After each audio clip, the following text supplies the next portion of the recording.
بسم اللہ الرحمن الرحیم صلو علی الحبیب صلی اللہ تعالی علی محمد۔ السلام علیکم ورحمۃ اللہ وبرکاتہ۔ تو جی خواتین و حضرات، آج میں آپ کی خدمت میں ایک بہت ہی بابرکت اور خاص قسم کا وظیفہ لے کر حاضر ہوا ہوں۔ انشاءاللہ اس کی بہت ساری برکات آپ کو نصیب ہوں گی۔ ماہ ربیع الاول شریف کا یہ خاص وظیفہ ہے، ہر مشکل آسان انشاءاللہ عز و جل، ہر غم دور ہوگا، ہر جائز قسم کی حاجت جو آپ اس خاص عمل کے لیے کریں گے انشاءاللہ بفضل خدا آپ کا پورا ہو جائے گا۔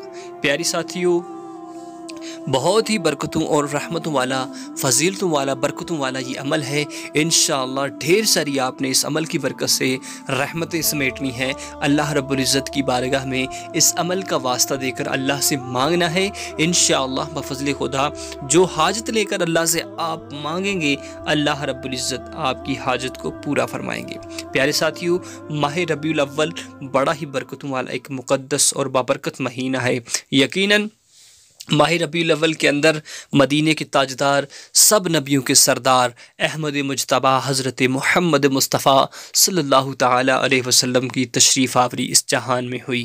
پیارے ساتھیوں، آپ صلی اللہ تعالی علیہ وسلم کی آمد ہمارے لیے، مومنین کے لیے اللہ رب العزت کی طرف سے ایک بہت بڑا احسان ہے کہ جس کو اللہ رب العزت نے ارشاد فرمایا ایک واضح انداز کے ساتھ کہ میں نے اپنا محبوب تمہیں عطا کر دیا ہے۔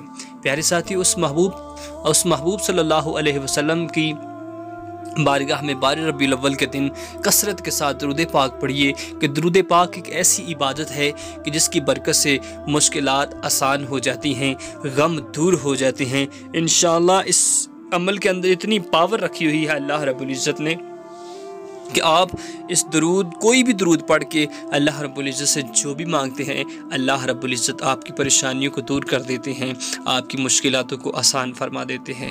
تو کوشش کریں کہ ماہ ربیع الاول کے اندر کثرت کے ساتھ پیارے آقا صلی اللہ تعالی علیہ وسلم کی بارگاہ میں درود پاک پیش کیا کریں۔ پیارے ساتھیوں، درود پاک ایک ایسی عبادت ہے کہ جس کی وجہ سے انسان کے گناہ معاف ہوتے ہیں، انسان کی نیکیاں بڑھتی ہیں، انسان کے درجات بلند ہوتے ہیں۔ یعنی کہ درود کی اگر جتنی بھی تعریف کی جائے تو کم ہے۔ درود ایک بہت ہی پیاری عبادت ہے، تو آپ نے کثرت کے ساتھ، بلکہ جب بھی وقت ملے تو پیارے آقا صلی اللہ علیہ وسلم کی بارگاہ میں کثرت کے ساتھ درود پاک پیش کیا کریں۔ تو آئیے اب چلتے ہیں اس وظیفے کی جانب کہ جو میں نے آپ کو بتانا ہے، اور ماہ ربیع الاول کے اندر آپ نے اس عمل کو کرنا ہے۔ انشاءاللہ اس کی بہت ساری برکات آپ کو نصیب ہوں گی۔ آپ نے کوشش کرنی ہے کہ نماز پنجگانہ ادا کرنی ہے۔ نماز پنجگانہ جب ادا کریں گے تو انشاءاللہ عز و جل اس کے بعد یہ عمل آپ کرتے ہیں تو آپ کو 100% گارنٹی ہے کہ اللہ رب العزت آپ کے اس عمل کی برکت سے اللہ آپ کی پریشانی کو دور فرما دیں گے۔ پیارے ساتھیوں، ہر وہ عمل اللہ رب العزت کی بارگاہ میں مقبول ترین عمل ہوتا ہے کہ جب آپ 5 وقت نماز پڑھتے ہیں۔ نماز سب سے ضروری ہے، نماز مومن کی معراج ہے، نماز جنت کی کنجی ہے۔ یقیناً نماز مشکلات سے آسانی کا ایک خاص وظیفہ ہے۔ تو آئیے اب اس عمل کی جانب چلتے ہیں جو آپ نے کرنا ہے۔ اس عمل کو کرنے کے لیے آپ کی نیت پختہ ہونی چاہیے، آپ کا ارادہ پکا ہونا چاہیے۔ جتنی آپ کی نیت پختہ ہوگی، جتنا آپ کا ارادہ پختہ ہوگا اللہ کے حضور، اتنا ہی جلدی یہ عمل اللہ رب العزت کی بارگاہ میں منظور و مقبول ہوگا۔ تو کوشش کرنی ہے اس وظیفے کو کرنے سے پہلے آپ نے وضو کی حالت میں بیٹھ جانا ہے، کسی بھی نماز کے بعد کریں۔ کوشش کریں کہ ماہ ربیع الاول کے اندر آپ اس کو نماز فجر کے بعد کریں۔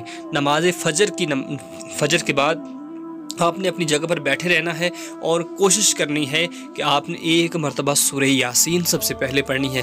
1 مرتبہ سورہ یاسین پڑھ کر آپ نے درود پاک پڑھنے ہیں۔ کوشش کریں کہ کثرت کے ساتھ کم از کم 11 مرتبہ آپ نے درود ابراہیمی کو پڑھ لینا ہے۔ 11 مرتبہ آپ نے درود ابراہیمی کو پڑھ کر آپ نے پھر 11 مرتبہ سورہ فاتحہ کی تلاوت کرنی ہے۔ سورہ فاتحہ کی تلاوت کر لینے کے بعد آپ نے اللہ رب العزت کا ایک اسم جو آپ نے پڑھنا ہے، اس کو آپ نے کم از کم 1000 مرتبہ پڑھنا ہے۔ 1000 مرتبہ پڑھ کے آپ نے پھر 11 مرتبہ درود پاک پڑھنا ہے۔ وہ اسم کون سا ہے؟